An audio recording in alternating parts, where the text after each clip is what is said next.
मेरा दोनों हाथों से सलाम है नीतीश कुमार रेड्डी के जज्बे को, उसकी फाइट को। कोई पूछे तो कहिएगा कि रेडियो पूरे तबाह कर, लेकिन क्या फेटा लगाया जी। फिर उसके बाद नीतीश ने छक्के कराए, छक्के नहीं बोलना चाहिए, अट्ठे। Nitish Kumar Reddy, remember the name, new superstar of Indian cricket. भाई क्या मेला लूटा है पुष्पा स्टाइल में, अनबिलीवेबल भाई। जो आप एक्सपेक्ट कर रहे थे बड़े बड़े दिग्गज से, विराट कोहली, रोहित शर्मा से, जायसवाल से, पंत से, कि भाई आप आओ हीरो एक बारी खेलो, रेस्क्यू करो इंडिया को। वहां पे एक लड़का डेब्यू उसकी सीरीज, वहां पे उसने क्या कमाल, शानदार किस्म की भाई, दुनिया की सबसे बड़ी team, world number 1 team Australia, Starc, Cummins, Boland, Nathan Lyon, और हार नहीं मानी भाई। कितनी शानदार परफॉर्मेंस इसने दिखाई है, और अभी 100 किया, मेडन सेंचुरी, इतने बड़े ग्राउंड में, इतनी बड़ी ऑडियंस के सामने, उस स्टेज पे भी जब आपकी टीम को जरूरत है, तो इससे अच्छी शानदार परफॉर्मेंस हो ही नहीं सकती। ये क्यों रन इतने कम हो गए? सिर्फ एक प्लेयर की वजह से, जिसका नाम है नीतीश रेड्डी। पिछले मैचेस में भी 42, फिर 42, फिर 41, फिर 38। मतलब ऐसा लगता है कि नीचे का ठेका सिर्फ नीतीश रेड्डी ने उठाया। बट ये कल तक शायद किसी को भी नहीं पता था, क्योंकि एवरीबॉडी थॉट के स्पेशलिस्ट बल्लेबाजों जब नहीं कर पा रहे तो आधे बैटर आधे बॉलर जो ऑलराउंडर्स की स्लॉट पे खेल रहे हैं वो क्या कर पाएंगे। फिर निकल के आता है 21 साल का एनकेआर और 25 साल का वॉशिंगटन सुंदर का दूसरा टूर है। लास्ट टूर में भी ही stood in front of all the force and all the storm that Australia had to produce against team India, और वो कुछ नहीं कर पाए थे। लेकिन एनकेआर ने, भाई साहब 21 साल के इस बच्चे ने बताया कि this is 100 to remember for a very very long time. जितना पोटेंशियल उसके अंदर मुझे नजर आता है, कॉन्फिडेंस नजर आता है, वो बहुत अच्छा क्रिकेटर बन सकता है, बहुत टॉप ऑलराउंडर्स बन सकता है। अब वो उसके अपने ऊपर है कि वो कैसे लेके चलता है अपने आप को, गेम अवेयरनेस, किस तरह खेलना, कितना कॉन्फिडेंस। और इस इनिंग का भी हाईएस्ट रन स्कोरर इंडिया की तरफ से ये है, तो ये नंबर 7 पे आके जो इतनी शानदार बारी खेल के जा रहा है, तो ऊपर वालों को कोई थोड़ा तो एहसास होना चाहिए। जय हिंद दोस्तों। पाकिस्तानी मीडिया कल तक भारत की टीम का ऐसा मजाक उड़ा रहे थे कि जैसे मतलब भारत की टीम हारी गई हो, ये टेस्ट मैच भी। लेकिन आज फिर से एक बार ऐसा कमबैक देख के पाकिस्तानी मीडिया के होश भी उड़ गए हैं कि मतलब भारत की टीम के पास मतलब नए नए खिलाड़ी कहाँ से आ रहे हैं जो मतलब एकदम से कमबैक कर देते हैं। दोस्तों अगर आप लोगों ने अभी तक वीडियो को लाइक नहीं किया है तो वीडियो को लाइक और चैनल को सब्सक्राइब जरूर करें। नीतीश कुमार रेड्डी का शानदार शतक उस टाइम पे आया जहाँ पे मतलब भारत की टीम पूरी तरीके से नीचे लगी हुई थी और सब कोई मतलब उम्मीद लगा के बैठा था कि फॉलो ऑन भी भारत को मिल जाएगा। लेकिन भारत की तरफ से वॉशिंगटन सुंदर और नीतीश कुमार रेड्डी ने ऐसी बल्लेबाजी की, एक बार फिर से वैसा कमबैक किया जैसे ब्रिस्बेन में कमबैक किया था भारत की टीम ने। और अब सिर्फ ऑस्ट्रेलिया के पास 116 रन की लीड बची है, जिससे ज़्यादा कोई फर्क नहीं पड़ेगा, क्योंकि अगर 200-300 रन की लीड होती तो भारत का कमबैक करना काफ़ी मुश्किल हो जाता, लगभग नामुमकिन ही हो जाता। लेकिन अभी भारत के पास टाइम है कि भारत मतलब कुछ अच्छा मतलब कमबैक कर सकता है और जो टेस्ट मैच भी जीत सकता है। और भारत के मतलब मेन बैट्समैनों को भी ये सोचना होगा कि मतलब नंबर 7 पे खेलने वाला बल्लेबाज इस तरीके से बल्लेबाजी कर रहा है बिल्कुल ही टॉप बैट्समैनों की तरह, तो भारत के बड़े बल्लेबाज क्यों नहीं कर पा रहे ऐसी बैटिंग।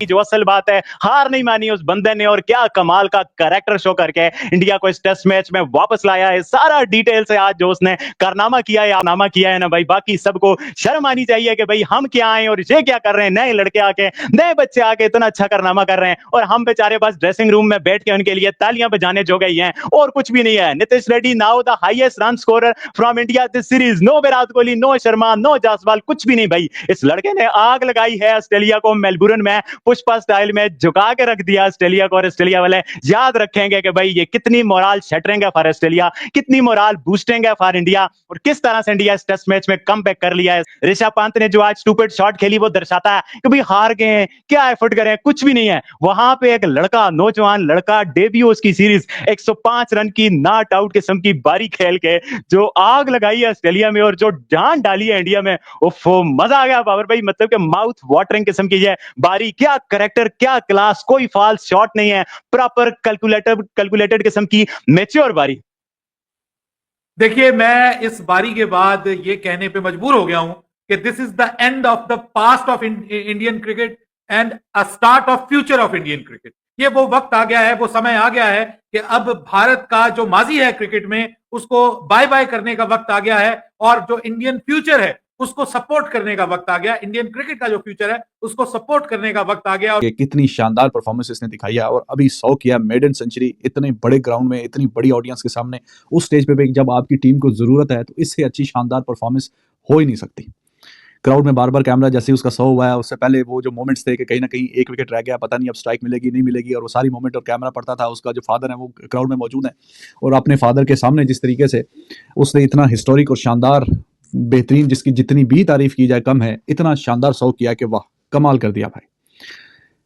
6 में से 4 बार हाईएस्ट रन स्कोरर बनना, आके नंबर 7 पे बैटिंग करते हुए, और ज़्यादातर ये इसके साथ यही काम रहा है कि दूसरी तरफ से सपोर्ट खत्म हो जाती है, फिर इसको तेज़ खेलना पड़ता है, कहीं ना कहीं अपना विकेट खो के चला जाता है। इसको वो वाली फीलिंग और वो वाला एहसास मिला ही नहीं थ्रू आउट द सीरीज़ के, जहाँ पे ये खुल के खेले एंड तक कि हाँ ठीक है, एक ब्रिस्बेन वाली पहली इनिंग्स में आउट हो गया 16 रन पे, वरना पर्थ में पहले इनिंग के हाईएस्ट रन स्कोरर ये था। एडिलेड की दोनों बारियों का, पहली इनिंग्स का, दूसरी इनिंग्स का हाईएस्ट रन स्कोरर इंडिया की तरफ से ये था, और इस इनिंग का भी हाईएस्ट रन स्कोरर इंडिया की तरफ से ये है। तो ये नंबर 7 पे आके जो इतनी शानदार बारी खेल के जा रहा है, तो ऊपर वालों को कोई थोड़ा तो एहसास होना चाहिए। ये अच्छी बात है, इसकी तारीफ के लिए ये बहुत अच्छी बात है कि टीम का नंबर 7 पे खेलने के लिए जो बैट्समैन आ रहा है वो innings after innings highest run scorer बन के जा रहा है।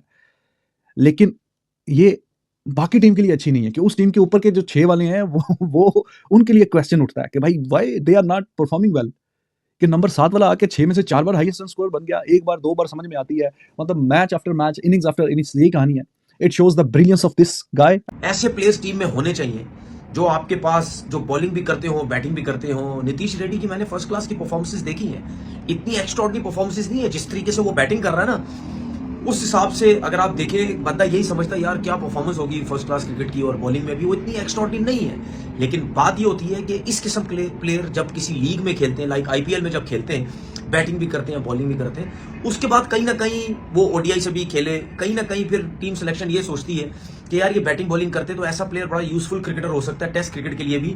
लाजमी नहीं है कि सिर्फ उसकी बैटिंग बॉलिंग देखी होगी, उसकी अप्रोच भी देखी होगी, उसकी सोच भी देखी होगी कि यार बहुत पॉजिटिव लगता है हमें जब भी इसको खिलाओ, परफॉर्म करने की कोशिश करता है, बॉलिंग करता है, बैटिंग कर लेता है। तो ऐसे प्लेयर की जरूरत है, और टेस्ट क्रिकेट में भी ऑलराउंडर्स की जरूरत है। और जितना पोटेंशियल उसके अंदर मुझे नजर आता है, कॉन्फिडेंस नजर आता है, वो बहुत अच्छा क्रिकेटर बन सकता है, बहुत टॉप ऑलराउंडर्स बन सकता है। अब वो उसके अपने ऊपर है कि वो कैसे लेके चलता है अपने आप को, गेम अवेयरनेस, किस तरह खेलना, कितना कॉन्फिडेंस। मुश्किल देखिए, अगर इस सिचुएशन में, ऑस्ट्रेलिया जैसी कंडीशन में, देखिए हमेशा क्यों कोई भी एशियन प्लेयर ऑस्ट्रेलियन कंडीशन में या इंग्लैंड कंडीशन में जब रन्स करता है उसको क्यों इतनी ज्यादा हाइप मिलती है? उसकी वजह यह है कि ये जो दो कंट्रीज हैं, इनका क्रिकेट का सिस्टम, इनका क्रिकेट खेलने का स्टाइल, ये बहुत तगड़े लोग हैं, बहुत तगड़ी क्रिकेट खेलते हैं, ये डरते मरते नहीं है, चढ़ते हैं दूसरी टीमों के ऊपर। तो इसीलिए इतनी वैल्यू है कि यार इन जगहों पे जाके दुनिया का हर प्लेयर या एशियन हर प्लेयर आप देख लो, जितने भी इंडिया के बड़े बड़े प्लेयर्स थे या पाकिस्तान के बड़े बड़े प्लेयर्स थे या और दुनिया के जितने बड़े प्लेयर्स, इन दो कंट्रीज में ऑस्ट्रेलिया या इंग्लैंड में जब रन्स करते हैं, सबके नाम बन जाते हैं कि यार देखो जी उसने वहां पे 200 कर दिया, उसने वहां 300 कर दिया, उसने वहां 150 कर दिया, 100 कर दिया।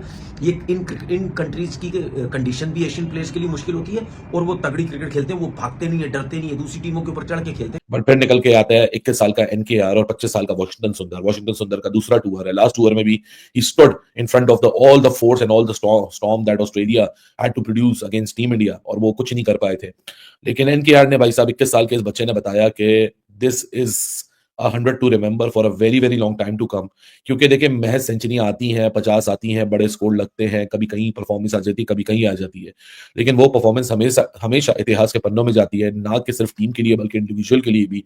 जब वो उन सर्कमस्टांसेस में परफॉर्मेंस आए जब ऑड सारे आपके अगेंस्ट हो, आपकी परफॉर्मेंस आपके सीनियर्स की आपके अगेंस्ट हो, आपके जो एंड सीनियर सिर्फ एक्सपीरियंस में सीनियर नहीं, आपसे बैटिंग स्लॉट में भी सीनियर, जिनका एक्चुअल काम है, जो पूरे बल्लेबाज हैं, उनका रोल हो कि वहां वो फाइट पुट अप करे, लेकिन वो ना कर पाए। और जब सर्कमस्टांसेस ऐसे हो जाए कि आपको लगे कि यार फिर एक दफा क्या फॉलो ऑन को बचाना पड़ेगा, फिर एक दफा ऐसी सूरत हाल आएगी कि फॉलो ऑन बचेगा तो हम ठंडी सांसें लेंगे, और रन्स बहुत है, अगर यहां हम जल्दी बाजी हार गए, टाइम ऑस्ट्रेलिया को दे दिया, फिर क्या होगा? इतने सारे लोड के साथ मेरे ख्याल से जब एक 21 साल का बच्चा उतरता है मैदान के अंदर और वो इस तरह की परफॉर्मेंस लगाता है, तो ये कहना गलत नहीं होगा कि 19 साल का अगर सैम कॉन्स्टेस हो या 21 साल का एनकेआर हो, शायद ये बच्चे तैयार हो चुके हैं अब अपनी अपनी टीमों की कमाने संभालने के लिए, और अपने जो एक्सपीरियंस्ड और अपने सीनियर्स। देखा दोस्तों, पाकिस्तानी मीडिया भी हैरान और परेशान है कि भारत के पास एक से एक नए खिलाड़ी कहां से आ रहे हैं। वही पाकिस्तान के पास मतलब कोई भी खिलाड़ी टेस्ट क्रिकेट के लेवल का कोई भी खिलाड़ी नहीं आ रहा है। दोस्तों उम्मीद है आप लोगों को वीडियो पसंद आई होगी। अगर वीडियो पसंद आई हो तो वीडियो को लाइक और चैनल को सब्सक्राइब जरूर करें।